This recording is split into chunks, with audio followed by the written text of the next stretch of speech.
அன்பின் சிகரமாக ஆற்றையும் பிறப்பிடமாக வரையதென்று அமர்ந்திருக்கும் தாய்மார்களுக்கும் மடம் கற்க கசரர கற்றவை கற்றப்பின் நிற்க அதற்கு தக என்று முறையோடு நுழை கற்ற அவையில் அமர்ந்திருக்கும் ஆண்டோர்களுக்கும் சான்றோர்களுக்கும் மற்றும் நாடகத்தையும் விழாவினையும் சிறப்பாக ஏற்பாடு செய்து நடத்தி கொண்டிருக்கும் ஊர் கிராமத்தார்களுக்கு விழா கம்பியார்களுக்கும் மற்றும் இங்கே எங்களுக்காக தெளிவாக ஒளிபெருக்கி இயக்கிக் கொண்டிருக்கும் ஸ்ரீ திருமுருகன் ஒளிபெருக்கி உரிமையாளர்களுக்கும் மற்றும் இந்த நாடகத்தினுடைய அமைப்பாளர் என்னுடைய அன்பு சகோதரர் செய்யாமங்கலத்தைச் சேர்ந்த KR ராமதாஸ் அன்னார் அவர்களுக்கும் மனமார்ந்த நன்றியையும் நன்றி கலந்த வணக்கத்தினையும் தெரிவித்துக் கொள்கிறோம். நன்றி, வணக்கம் வணக்கம் வணக்கம். ஆக விழிக்கு துணை திருமண் வளர்ப்பாதங்கள் மெய்மை குன்றாம் வடிக்கு துணை முருகா எனும் நாமங்கள் முன்பு செய்த படிக்கு துணை அவன் பன்னிரதோளும் பயந்ததனை வடிக்கு துணை வடிவேலும் செங்கூடான் மயூரமுமே என்று அந்த முருகப்பெருமானை சண்முகனை சரவணனை ஆறுமுகனை தகப்பன் சுவாமியை சுவாமிநாதனை வெற்றிவேலனை வேல்முருகனை கந்தனை குகனை கடம்பனை கார்த்திகேயனை சண்முகநாத பெருமானை வணங்கிவிட்டு அதன் பிறகாக எங்க அப்பா ஒரு முக்கியமான காரணத்திற்காக அனுப்பி வச்சிருக்காருனே. சரி, அப்பா எங்கனே? எங்க அப்பா இன்னும் 2-3 வருஷமா காணுமே. இல்ல, அப்பா பக்கத்துல காட்டுக்கு வேட்டைக்கு போயிருக்காங்க.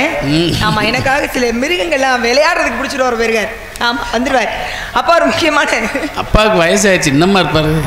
என்னன்னு எப்படி சொல்றியே? எல்லாரும் வீட்டுல இருப்பாரு, இன்னமா இருப்பாரா? அதனால ஆக அப்பாவினுடைய சொல்படி இன்னைக்கு நாங்க ஒரு முக்கியமான ஒரு பொறுப்பை பார்க்க நான் மட்டுமல்ல தோழிகளோடு போக போறேன். அதனால ஆமா, என்ன காரணம் என்பதை சொல்வதற்கு முன்பாக வேலுண்டு வினையில்லை மயிலுண்டு பயமில்லை குகனுண்டு என்னாலும் குறைவே இல்லை குறை தீர்க்கக்கூடிய குமரனை குன்றுதோறும் அமர்ந்து காட்சி கொடுக்கக்கூடிய முருகப்பெருமானை அவனை வணங்கிவிட்டு அதன் பிறகுதான் மற்ற காரியங்கள்லாம்.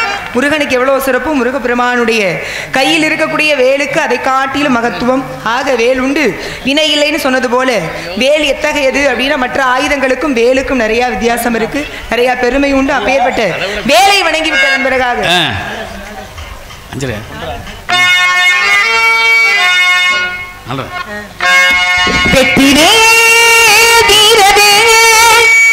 சுற்றி வந்த பகைவர் தம்மை தோல்நடுங்க வைத்த எங்க சக்திவே ஞான சக்திவே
குறிஞ்சி முல்லை மருதம் நெய்தல் பாலை என்று 5 வகை நிலங்கள். இந்த 5 வகை நிலங்களிலே குறிஞ்சி எனும் சிற்றூரை பரிபாலனம் செய்து வரும் நம்பி தலைவனுக்கும் நங்கை மோகினிக்கும் வள்ளி என்ற பெயரோடு வளர்ப்பு மகளாக விளைந்து வருகிறேன். குல வழக்கப்படி பருவமடைந்த பெண்கள் எல்லாம் திணைக்காவலுக்கு செல்ல வேண்டும், ஆண்கள் உழுது பயிரிட்டு வேட்டைக்கு செல்ல வேண்டும். இதுதான் எங்களுடைய இன வழக்கம்.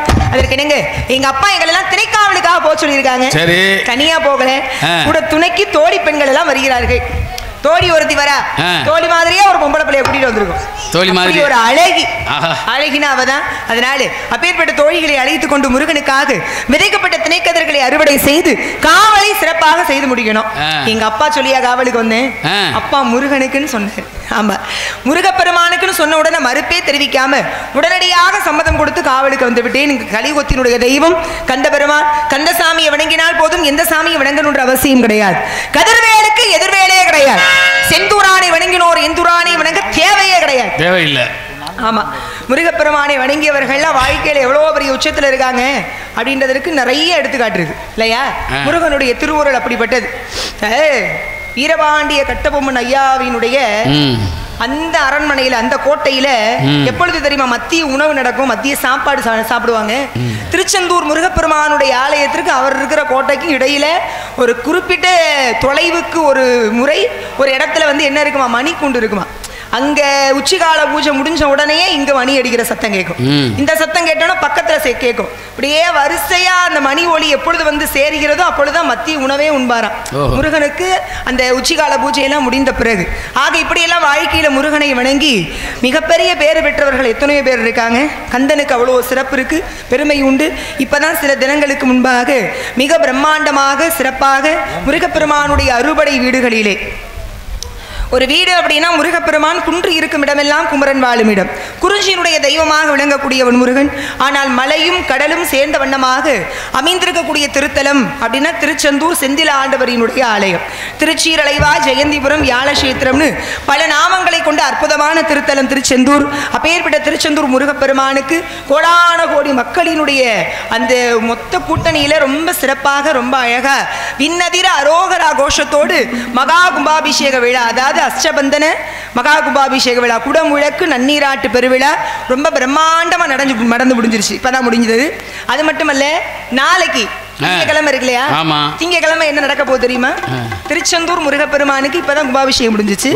திங்கக்கிழமை முருகப்பெருமானினுடைய முதல் படை வீடாக விளங்கக்கூடிய மதுரையில ரொம்ப முக்கியமான திருத்தலமாக இருக்கக்கூடிய திருப்பரங்குன்ற முருகப்பெருமானுக்கு நாளைக்கு கும்பாபிஷேகம். ஆமா, அது போல நம்ம ஊர்லயும் கும்பாபிஷேகம் தானே. சாமி என்ன சாமி? காளியம்மா, மாரியம்மன், காளியம்மன் பெண் தெய்வம். காளியம்மன், மாரியம்மன் எல்லாம் ஒரு சாமி தான், பேரு தான் வேற. ஐயப்பன் பாட்டா காளியம்மனை பத்திய பாடுவோம் உட்காருங்க. காளியம்மன் அம்பாள். இன்னைக்கு அம்பாளை பத்தி ரொம்ப சிறப்பாக அம்பாளுக்கு இங்கே குடமுழக்கு நன்னீராட்டு பெருவிழா நடந்து முடிஞ்சிருச்சானே. கும்பாபிஷேகம் முடிஞ்சிருச்சு. கும்பாபிஷேகம் முடிஞ்சு 48 நாள் அங்கே இருக்கிற தெய்வத்தை வேண்டி என்ன பிரார்த்தனை செய்கிறோமோ என்ன வேண்டுறோமோ அது நிச்சயமாக நடக்கும் அப்படிங்கிறது உண்மை. ஏன்னா ஒரு குடமுழக்கு நன்னீராட்டு பெருவிழா, ஒரு கும்பாபிஷேகத்தை பார்ப்பது அப்படிங்கிறது பொதுவாகவே கும்பாபிஷேகம் எப்போ நடக்கும்? 12 ஆண்டுகளுக்கு ஒரு முறை தான் நடக்கும். எப்பெல்லாம் கும்பாபிஷேகம் நடத்தலாம் அப்படின்னா, புதிதாக ஒரு கோயில் கட்டுறான்னு வைங்க, அப்போ கும்பாபிஷேகம் ரொம்ப அவசியம். கட்டின கோயில்ல ஏதோ ஒரு பிரச்சனை உள்ள, ஏதோ ஒண்ணு நடக்காது, நடந்து போச்சு அப்படின்னா இது புதுசு. அப்ப அந்த கோயிலை வந்து அந்த தோஷத்தை நீக்கிறதுக்காக சுவாமிக்கு திரும்ப கும்பாபிஷேகம் பண்ணுவாங்க. அது ஒரு கும்பாபிஷேகம். அடுத்து ஒரு கோயில்ல வந்து வேலைகள் நடக்குது அப்படின்னா, உள்ள வந்து இப்போ உள்ள ஏதோ ஒரு சரி பண்ணி வேலை செய்கிறாங்க, பெரிதாக கோயிலை திரும்ப கட்டுறாங்க, பழுது பார்க்கப்படுகிறது அப்படின்னா அப்போ ஒரு கும்பாபிஷேகம். இந்த மாதிரி கும்பாபிஷேகத்தில் ஆவர்தம், மணராவர்தம், புனராவர்தம், மந்தரீதம்னு 4 வகையாக பிரிச்சிருக்காங்க. நம்மளுடைய ஊர்ல ரொம்ப சிறப்பாக அம்பாளுக்கு புதிதாக ஒரு ஆலயத்தை எழுப்பி கும்பாபிஷேகம் பண்ணியிருக்காங்க. ஒரு கும்பாபிஷேகத்தை பார்க்கறது 12 ஆண்டுகள் தொடர்ந்து ஆலயத்துக்கு போனோம்னா என்ன புண்ணியமோ, எப்படி 12 ஆண்டுகள் தினமும் விடாம கோயிலுக்கு போனால் என்ன புண்ணியம் கிடைக்குமோ அந்த புண்ணியம் ஒரு கும்பாபிஷேகத்தை பார்த்தா கிடைக்கும். ஆக அப்பேற்பட்ட குடமுழக்கு நன்னீராட்டு பெருவிழா நடந்து முடிஞ்சிருக்கு சிறப்பாக. ஆக அப்படி ஒவ்வொரு இடங்கள்லையும் பக்தி சிறப்பதற்காக ஒவ்வொரு ஊர்களையும் இந்த மாதிரி நிறைய விழாக்கள் நடந்துக்கிட்டே இருக்கு. அதிலும் கலியுகத்தில் கடவுள் அப்படின்னா கந்த பெருமான் தான் நம்மளெல்லாம் ஈர்க்குது. அதுதான் உண்மை. முருகனை நாடி எத்தனை பேர் பாத யாத்திரையாக போகிறாங்க, காவடி எடுத்து போகிறாங்க, வேல் காவடி எடுத்து போகிறாங்க, பறவை காவடி எடுத்து போகிறாங்க. பறவை காவடியெல்லாம் பார்த்தீங்கனாலே பரவசமாக இருக்கும். உடம்புல கொக்கிகளை குத்தி கொண்டு அந்தரத்திலே பறந்து இருந்து சிறப்பாக இந்த மாதிரி வேண்டுதல்கள்லாம் நடந்துக்கிட்டே இருக்கு. இதுக்கெல்லாம் என்ன காரணம்? ஏதோ ஒரு காரணம் இருக்கு. ஆக முருகனுடைய அறுபடை வீடுகளுமே ஒவ்வொரு படை வீட்டில் இருக்க முருகனை வணங்கினா ஒவ்வொரு சிறப்பு கிடைக்கும்.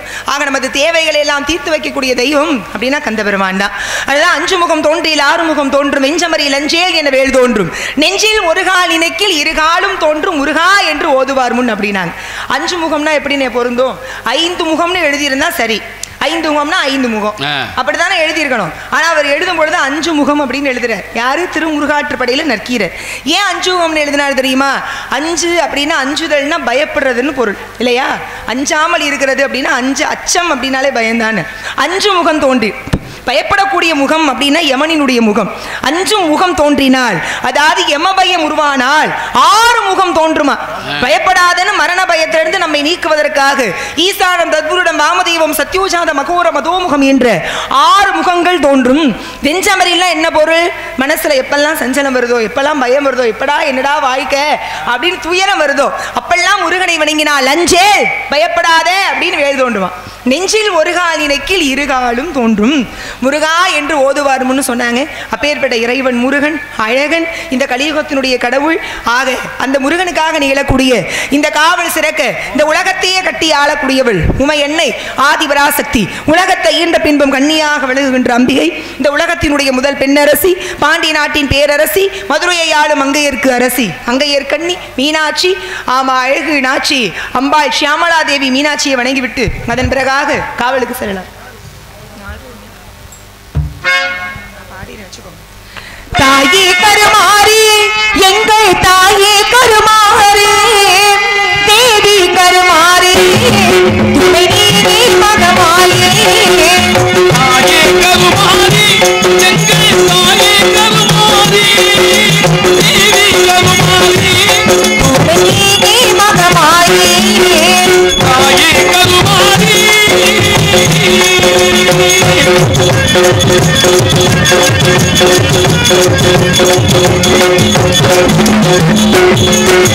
ஆயிரம் கண்கள் உடையவரே, ஆலயத்தின் தலைமகளே. ஆயிரம் கண்கள் உடையவரே, ஆலயத்தின் தலைமகளே. கண்கண்ணாலே காத்தருவாள், காலமிலா காத்திடுவாள்.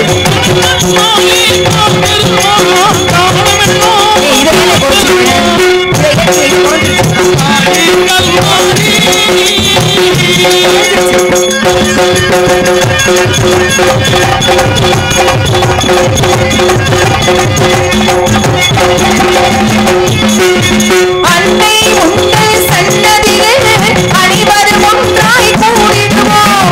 அன்னை உங்கள் சன்னதியில் அனைவரும் ஒன்றாய் கூடிடுவோம்.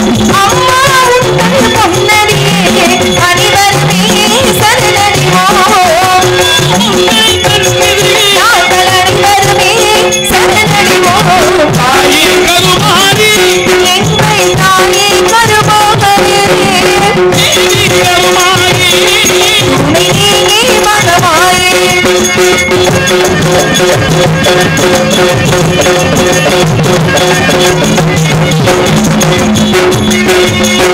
சிங்கமுக மாதளத்தில் சிங்காரமாய் வருவாய்.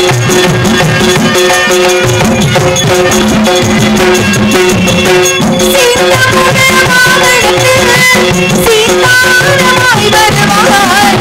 வந்து வரும் தந்திடுவாய், எங்கள் குலதெய்வம் அம்மா. வந்து வரும் தந்திடுவாய், எங்கள் குலதெய்வம் அம்மா. தாயே கருமாரி, எங்கள் தாயே கருமாரி, தேவி கருமாரி, துணை நீ மகமாயே.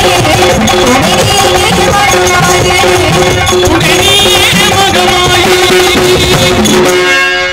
தனம் தரும் கல்வி தரும், ஒரு நாளும் தளதறியா மனம் தரும், தெய்வ வடிவம் தரும், நெஞ்சில் வஞ்சமில்லா இடம் தரும், நல்லென எல்லாம் தரும், அன்பர் என்பவருக்கே கணம் தரும் பூங்குழலால் அபிராமி கடைக்கண்களை என்றென்று அபிராமி பட்டர் பாடியது போல மதுரையிலே மீனாட்சியாக, காஞ்சியிலே காமாட்சியாக, காசியிலே விசாலாட்சியாக, திருவானைக்காவிலே அகிலாண்டேஸ்வரியாக, சிதம்பரத்திலே சிவகாமி அம்மையாராக, சீர்காழியிலே திருநிலை நாயகியாக, வைத்தீஸ்வரன் கோயிலிலே தையல் நாயகியாக, திருவாடானையிலே ஸ்நேகவள்ளி அம்மையாராக, காளையார் கோயிலிலே சுவர்ணவள்ளி தாயாராக, திரு ஏடகத்திலே ஏலவார் குழலியம்மனாக, திருச்சிராப்பள்ளியிலே மட்டுவார் குழலியம்மனாக, சமயபுரத்திலே மாரியம்மனாக, திருவண்ணாமலையிலே உண்ணாமுலை தாயாராக, திருமறைக்காட்டிலே வீணாவாத விபூஷ்ணி என்ற யாழை பிடித்த முடியாளாக, திருக்குற்றாலத்திலே குழல்வாய் மொழியம்மனாக, மதுரை மடப்புறத்திலே எண்டாய் பத்ரகாளியம்மனாக, ஆனைமலையிலே மாசாணியம்மனாக, நமது ஊரிலே காளியம்மனாக மாரியம்மனாக தெய்வமாக இருந்து இந்த உலகத்தையே அரசாண்டு கொண்டிருக்கிறாள் அம்பாள்.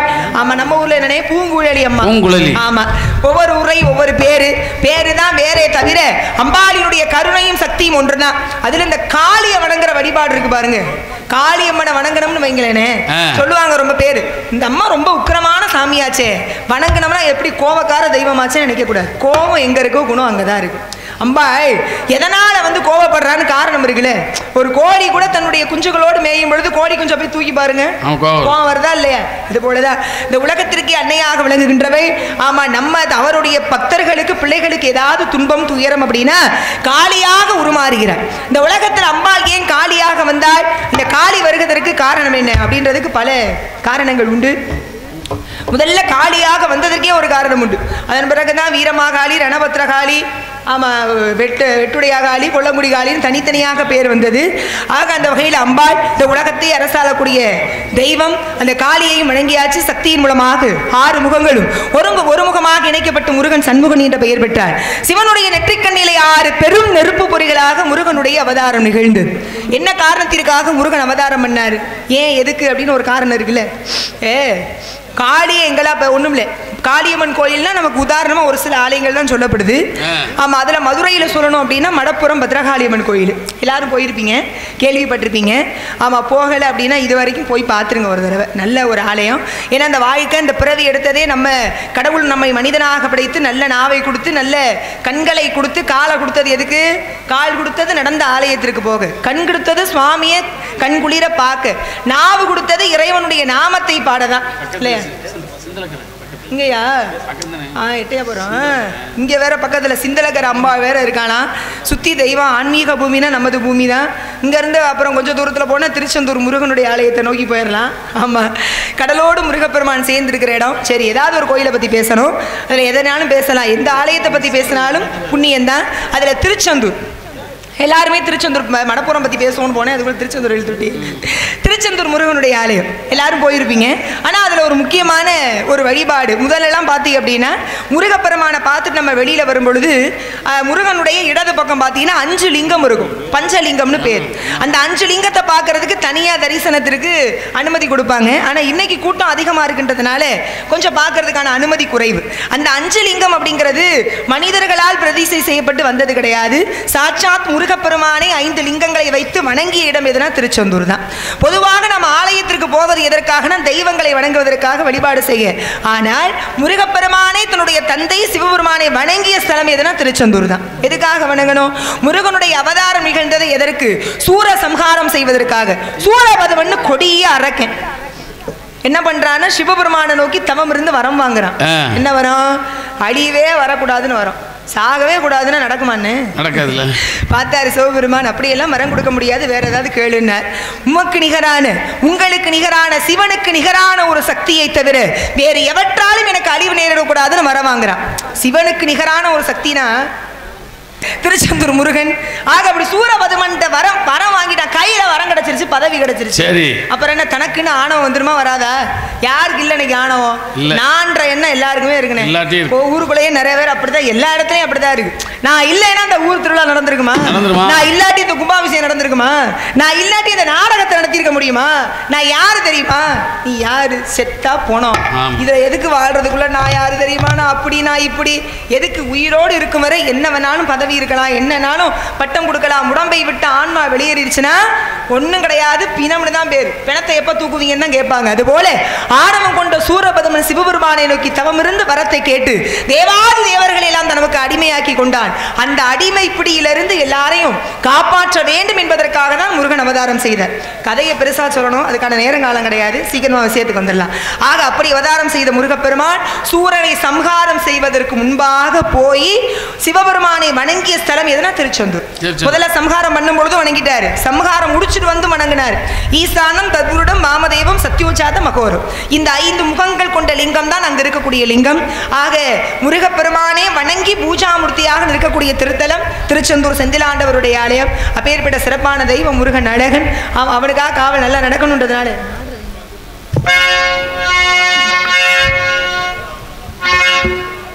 நமசிவாயம் நமசிவாயம் ஓம் நமசிவாயம்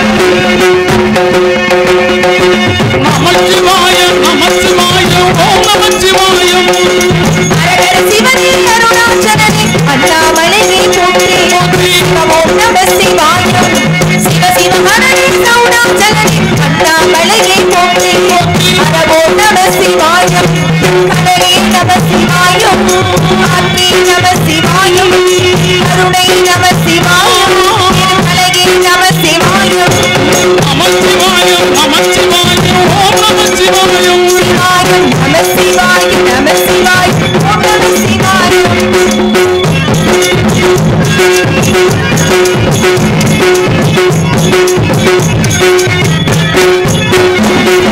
புனிதின் போலே இணையின் அனைத்த புனிதர் கடலில் போற்றி போற்றி சிவமோம் நம சிவாயம் இந்த கலியின் நீவல் யாவும் நீக்கும் கருணை கடலில் போற்றி போற்றி ஹரமோம் நம சிவாயம் புனரே நம சிவாயம் பொருளே நம சிவாயம் புகழே நம சிவாயம் புனிதம் நம சிவாயம் நமச்சிவாயம் நமச்சிவாயம் ஓம் நமச்சிவாயம் சிவாயம் நம சிவாயம் நம சிவாயம் ஓம் நம சிவாயம்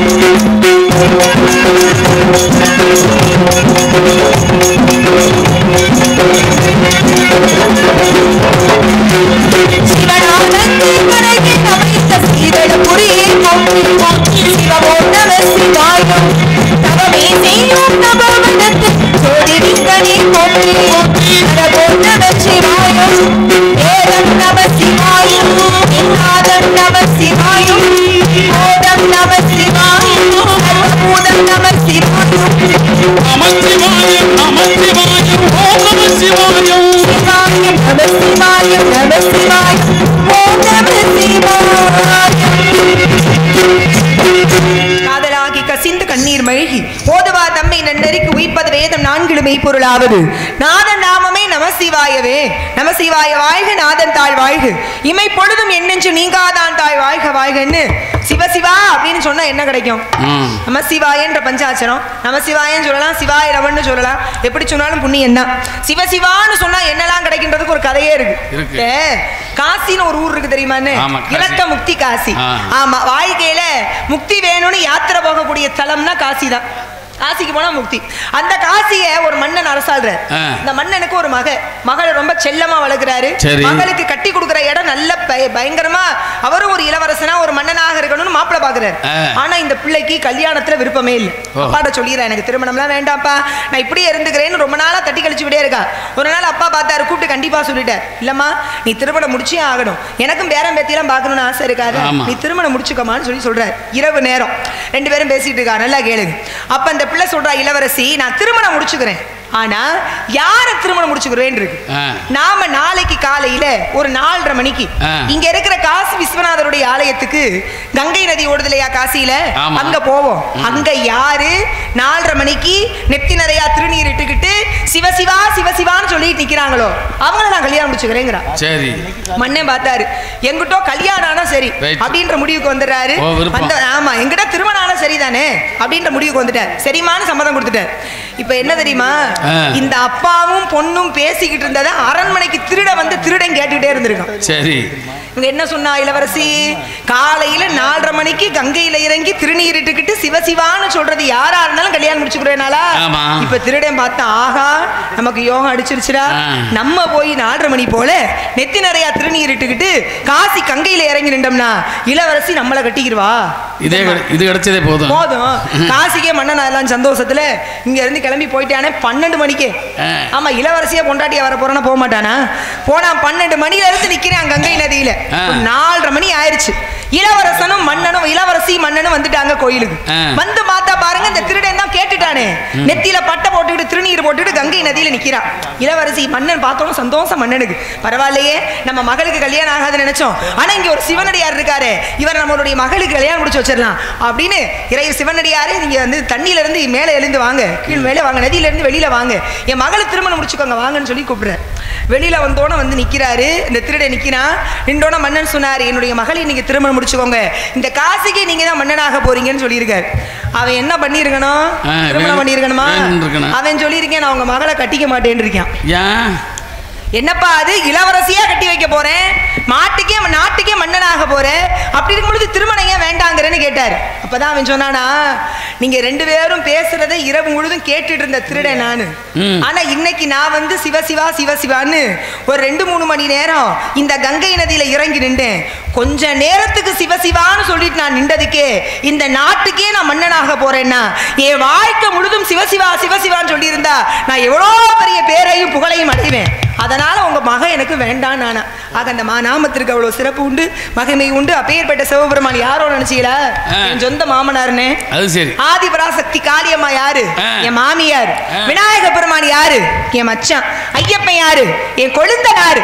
அப்ப முருகன் எனக்கு யாரு உங்களுக்கு எல்லாம் தெரிஞ்சிருக்கணுமே. வீட்டுக்காரரு சித்தப்பா மகனா கணவர் முருகப்பெருமான். நான் கட்டிக்க போறேன், என் வீட்டுக்காரி என் புருஷன், அவருக்கு தான் வாக்கப்பட்டு போக போறேன். முருகனோடு சேர்ந்து வாழணும்.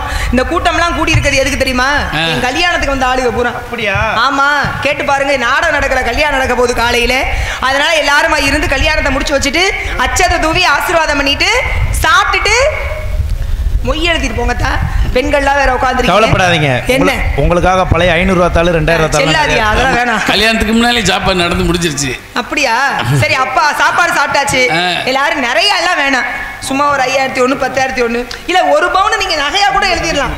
1 பவுன் ஓட போறாரு, 1 லட்சம் அதெல்லாம் வேண்டாம். நீங்க எல்லாம் முழுமையா இருந்து நாடகத்தை பாத்தீங்கன்னா அதுவே ரொம்ப மகிழ்ச்சி. அதனால முருகன் மீது காதல், அவரை எப்படி காதலிக்கிறேன், அவர் எப்படி என்னை தேடி வருவார் அப்படின்னு பார்த்தோம்னா, வள்ளி வள்ளி என வந்தான் வடிவேல் என்றான்,